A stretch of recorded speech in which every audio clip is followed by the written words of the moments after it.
أعوذ بالله من الشيطان الرجيم. بسم الله الرحمن الرحيم.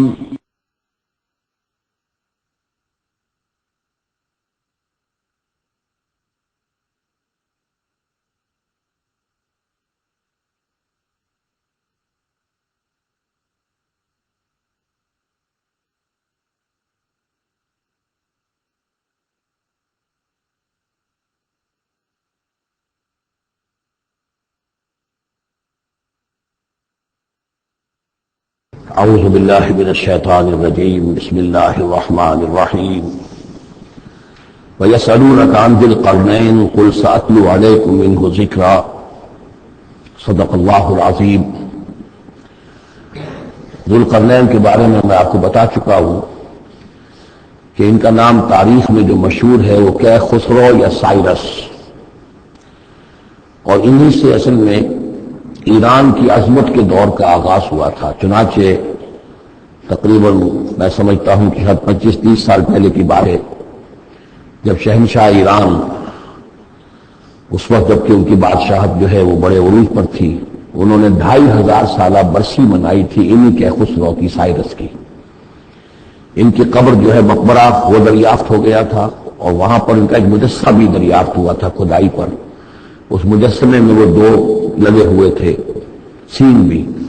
اس موضوع پر سب سے پہلے مولانا ابوالکلام آزاد مرحوم نے، جو اپنی ترجمان القرآن کے نام سے انہوں نے مختصر ترجمہ اور تفسیر لکھی ہے، اس میں بڑے تفصیلی نوٹس لکھے ہیں۔ سب سے پہلے اہل علم کے حلقے میں ان کے بارے میں جو معلومات ہیں وہ ان کے ذریعے سے آئی ہیں، اب یہ تقریباً یونیورسلی ایکسیپٹڈ ہے۔ پھر سوال پیدا ہوتا ہے کہ ان سے کیا دلچسپی یہود کو تھی، تو وہ بھی سمجھ لیجئے کہ نبوکدنضر نے 587 قبل مسیح میں حملہ کیا تھا فلسطین پر، اور نبوکدنضر عراق کا بادشاہ تھا۔ اس مڈل ایسٹ کو ذہن میں رکھیے کہ میڈیٹرینین کے بالکل ساتھ ہے ملک شام، اور شام ہی کا ایک علاقہ فلسطین ہے۔ اس وقت جو ہے یہ فلسطین اور اسرائیل اور شرق اردن اور ویسٹ بینک اور لبنان، یہ سب مل کر جو ملک بنتے ہیں، در حقیقت یہ شام عرب ہے، یہ شام ہے۔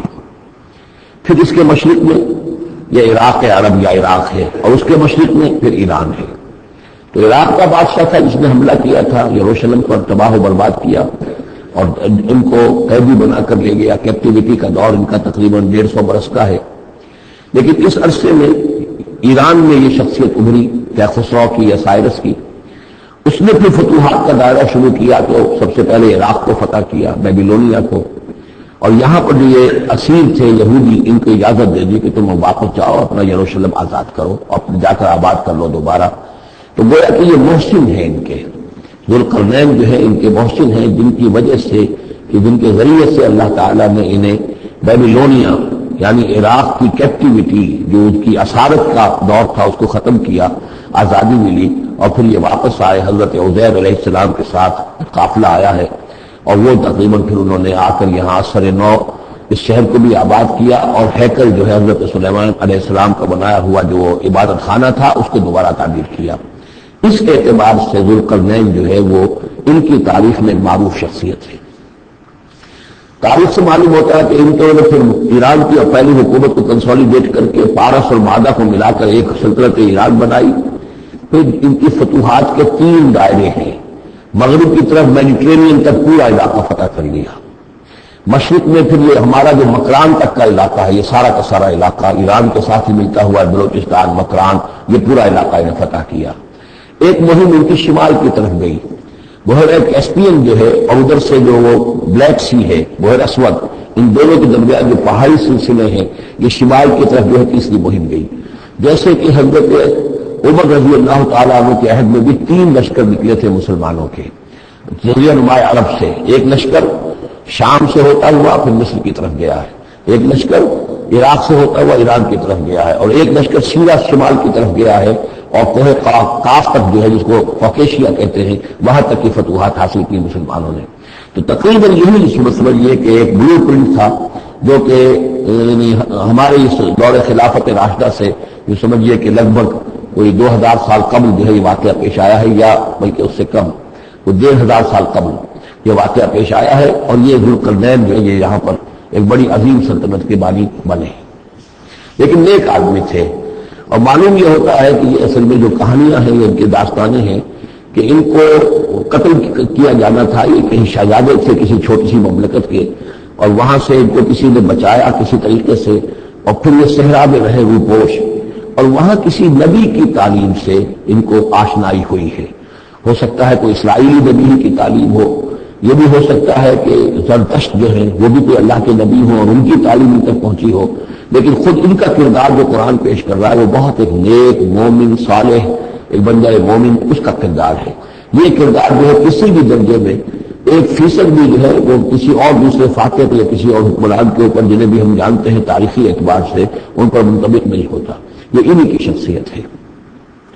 بھیا سمون کا ذوالقرنین، اور اے نبی آپ سے پوچھ رہے ہیں ذوالقرنین کے بارے میں، قل ساتلو علیکم منہ ذکرا، ان سے کہیے میں عنقریب تمہیں اس کے بارے میں کچھ حالات بتاتا ہوں۔ انا مکننا لہ فی الارض، ہم نے اسے زمین میں بڑا تمکن عطا کیا تھا، غلبہ عطا کیا تھا، وآتیناہ من کل شیء سببا، اور ہم نے اسے ہر طرح کا ساز و سامان، وسائل و ذرائع، تمام اسباب جو ہیں فراہم کر دیے تھے۔ فاتبع سببا، تو انہوں نے پھر ایک مہم تیار کی، یعنی ایک فتوحات کا دائرہ مغرب کی طرف، حتی اذا بلغ مغرب الشمس، یہاں تک کہ جب وہ سورج کے غروب ہونے کی جگہ تک پہنچ گئے۔ اب یہ پرانے زمانے میں ظاہر بات ہے کہ پورا اس سے زیادہ نقشہ تو لوگوں کو معلوم بھی نہیں تھا۔ جب میڈیٹرینین کے ساحل پر پہنچ گئے تو معلوم آگے تو سمندر ہے، اور سمندر میں پھر آدمی کو محسوس ہوتا ہے سورج ڈوبتا ہوا۔ اگر آپ ساحل سمندر پر کھڑے ہو کر دیکھیں تو معلوم ہوتا ہے سمندر میں سورج ڈوب رہا ہے۔ تو یہ گویا کہ مغرب الشمس بن گیا ان کے لیے، وہ یہ سورج کے ڈوبنے کی جگہ۔ حتی اذا بلغ مغرب الشمس، جب وہ پہنچ گئے سورج کے غروب ہونے کی جگہ، وجدہا تغرب فی عین حمیۃ، تو انہوں نے دیکھا اسے ڈوبتے ہوئے، وہ ڈوب رہا ہے ایک بڑے گدلے سے سمندر کے اندر۔ وہ جو وہاں کا سمندر ہے بڑا گدلا سا ہے، یہ ایجین سی وغیرہ جو کہلاتے ہیں، یہ بہت گدلے سے پانی کے ہیں۔ ووجد عندہا قوما، اور وہاں انہوں نے ایک قوم کو پایا مراد یہ کہ اس قوم پر انہیں فتح ہوئی، جنگ ہوئی، انہوں نے ان کو شکست دی، اور وہ قوم گویا کہ اب ان کے رحم و کرم پر ان کی گویا کہ وہ محکوم ہو گئی۔ قلنا یا ذوالقرنین، ہم نے کہا ذوالقرنین سے، اب یا کہ یہ شاید نبی ہو، اللہ عالم، تو اللہ تعالیٰ کا اس طریقے سے براہ راست ان کو وحی کر رہا ہے، غیر نبی کو بھی اللہ تعالیٰ الہام کے ذریعے سے، جیسا کہ ہم نے دیکھا کہ وہ تو شہد کی مکھی کو بھی لفظ وحی آیا ہے، تو یہاں ہم نے کہا اے قرنین، اور یہ بھی ہو سکتا ہے یہ صورتحال